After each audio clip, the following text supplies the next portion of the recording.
Hey everybody, back for a shorter topic on an especially fun part of narcolepsy and some other sleep disorders in general. And in particular, what I'm interested in talking about today is what's called sleep paralysis.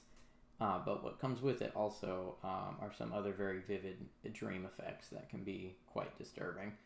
So, first of all, sleep paralysis is not something that is exclusive to narcolepsy or even in general having a disorder. So simply because you experience sleep paralysis, even though it is very disconcerting and it's an abnormality of sleep, it doesn't necessarily mean that you have a sleep disorder. Now, with that said, people who do have narcolepsy have sleep paralysis at an exceedingly high rate because really what it is a function of your body attempting to go into a REM sleep mode way prematurely, way before it's supposed to. And in fact, there are some schools of thought medically that people with narcolepsy who deal with cataplexy, and cataplexy is a sudden loss of muscle control and rigidness, in response to outside stimulus, is actually an advanced version of what happens in sleep paralysis. So, what is sleep paralysis? The basic of it is that when we sleep, our body is supposed to be essentially more or less paralyzed. Not entirely, of course, because you still have automatic muscle functions, breathing, heart rate. You still have digestive things going on. Your body's doing a lot of stuff. But as far as all of your voluntary muscle movements, they're supposed to be completely paralyzed during sleep so that you don't act out what's going on in your sleep, and your body is supposed to be immobilized. What happens in what we call sleep paralysis is that the body receives the signal to enter the paralysis mode before the brain has actually achieved the state of sleep where it's proper. So when you have sleep paralysis, the states can range a little bit, but essentially you can be paralyzed as though you're asleep, but completely awake. And this can be scary enough on its own because you can't move. You can usually more or less look around with your eyes, but you can't move your body, or if you can, it'll be sometimes just your fingers or little outlying extremities. And that by itself is scary enough.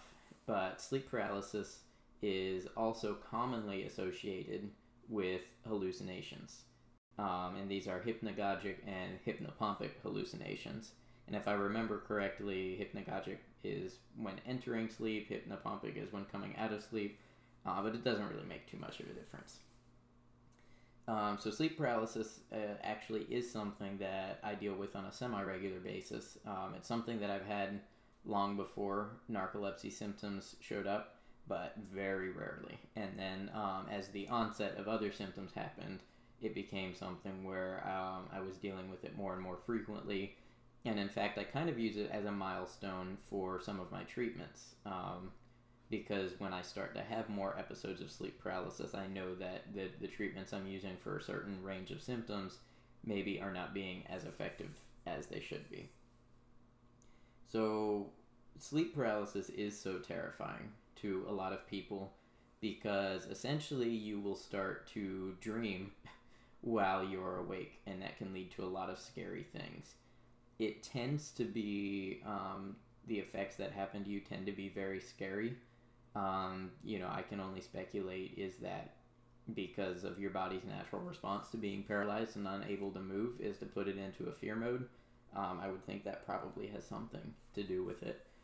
The classic sleep paralysis thing is seeing monsters or demons, witches, ghosts, aliens, what have you. And thankfully, I'm very grateful I don't get that part of it. But many people do, and it's a very terrifying experience for them to the point that things can come stand over them in the night, physically sit on them, interact with them, but they're not able to do anything about it because they're paralyzed. In my case, I tend to get tactile hallucinations, which I didn't know were a thing until I experienced them. But you can hallucinate your body doing things that it's not. So for me, the very first thing that always happens is I feel this crazy rush of like vibration energy all through my body, and it builds up super intense. It's really hard to explain. It kind of feels like what you imagine if you're falling through a wind tunnel, if that makes sense. Very, very just strong. Actually, it almost has like an electric feeling. Definitely like pulsing and like vibrating up and down your body, and just like static snow, pins and needles. It's hard to put into words because it's not something that you experience otherwise. So for me, this builds up. And then occasionally I'll hear things, but I don't tend to, again, very grateful that I don't tend to get the crazy, scary side of things. Have occasionally heard somebody screaming or something like that, but it's different. It's not like I hear it within the room where I am in, or even say outside my window or something. It's like I hear it, but I can hear it almost in another plane. It's very much more dreamlike. It's not as realistic as many people struggle with, where they actually hear it localized to their location. So after this, I tend to get feelings of falling, of having my body pulled and like twisted. Like the other night, I had an episode where it felt like my legs were being lifted above my head, and I got the feeling of falling and then tumbling and rolling end over end, when obviously I was going nowhere. And that's usually how it manifests for me. I felt wind is a common thing. I feel like I'm being braided by wind. As a Floridian who's grown up around a lot of hurricanes, I actually will be laying in my bed feeling as though I'm being hit by like hurricane force winds, even though obviously nothing's happening to me, but I can feel right down to the hairs on my body, feeling as though they're flowing. I feel falling, I feel tumbling, I feel rolling end over end. This is something that you'll see in the lucid dreaming community a lot. Some people who really enjoy dreaming and lucid dreaming, and it's a fun activity to them. That's something I used to get more enjoyment out of before vivid dreams became an everyday reality and became kind of overbearing, and how much they can affect your mental state. But regardless, this is something that's gone into dreams for me. Usually it happens with the feeling. I'll feel the vibration. I'll feel like I'm falling, and then I sort of fall into a dream. Does that make sense? Most recently, the first thing that I think I've seen in quite some time, again, thankfully, was not in my room, but was the face of a demon that I saw in my brain, and I can't explain it any other way than that. It's almost like you're viewing a dream while you're awake. And I saw this face, and I felt that it had told me it was coming for me, but I didn't hear any words associated with that. It was just something that I knew, and it's that kind of dream logic, hazy stuff that happens quite a lot. So how does this play into narcolepsy and all that? One of the most severe periods I've had recently with sleep paralysis was actually when I had to stop a medicine that's a REM suppressant, and it was an antidepressant. And having come off of that, I had some pretty severe withdrawals because that particular medicine is very difficult to come off of. I had to do it for a test, and I was having sleep paralysis nightly, and then sleep paralysis into a nightmare, waking up, back into sleep paralysis, and this would be ongoing for, it felt continuous for 3 to 4 hours at a time.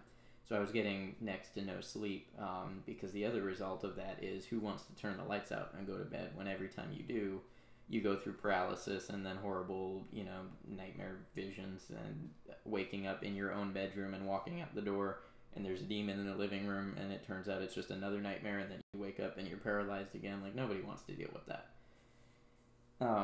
But the reason that I say that I kind of use it as a baseline for some of my other treatments is, you kind of approach narcolepsy from multiple angles when it comes to how you treat, you have the ability to fall asleep randomly, which is related to but different from extreme fatigue and tiredness.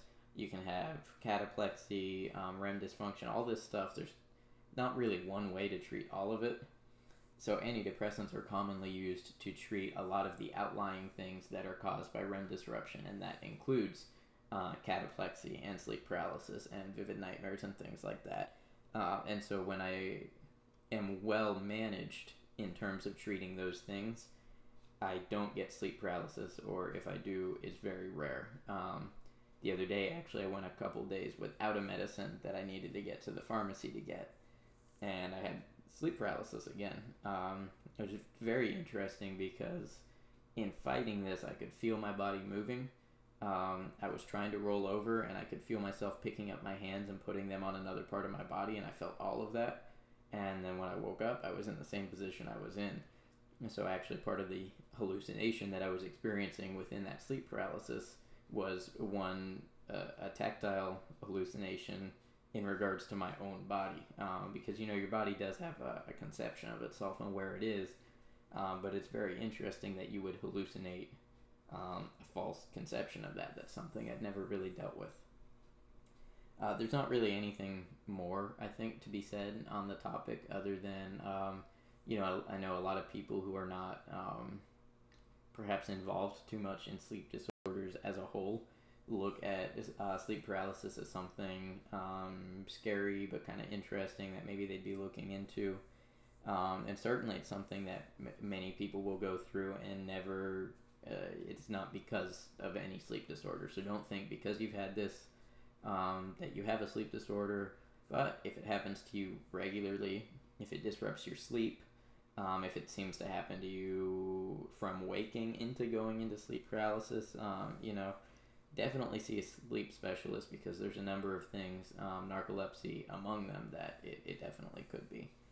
But anyways, that's just kind of I wanted to share my insight, because so many of these symptoms are so highly unique and specialized to the person experiencing them, and because it's a rare disease and it's not so highly talked about. I think it can only do good to get more perspectives out there on what people deal with and what they experience, just to contribute to the knowledge of the disorder as a whole.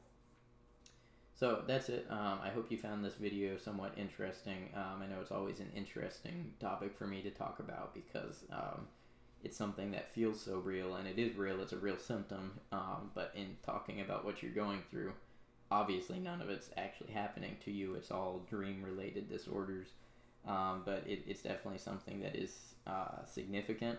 I'm lucky, as I am with cataplexy and some of my other symptoms, that mine are present, but they're not all that invasive daily, and they're mostly very well controlled with medicine. But for some people, these types of symptoms, including the sleep paralysis, can happen so frequently that it really does truly interfere with their life in a way that somebody who doesn't have full insight of what's going on, they couldn't really understand. How could you without all of the insight into how that actually affects somebody's life? But that's really all I have to say about that. So if you do want to hear more about this, I do always appreciate subscriptions, likes, comments, all that begging stuff that everybody does actually has an effect on channel metrics. But beyond that, I just hope to be of value to somebody and provide some informative content to somebody. So if so, I'd be happy to hear that I did. If you have any questions, anything you'd like covered, definitely leave it as a comment, because I always do my best, especially on personal and sensitive topics, to take a look at those and take those into consideration, and see what I can provide about them. So if you made it this far, thanks for watching, and if you enjoyed it, I hope to see you around for another one. Thank you.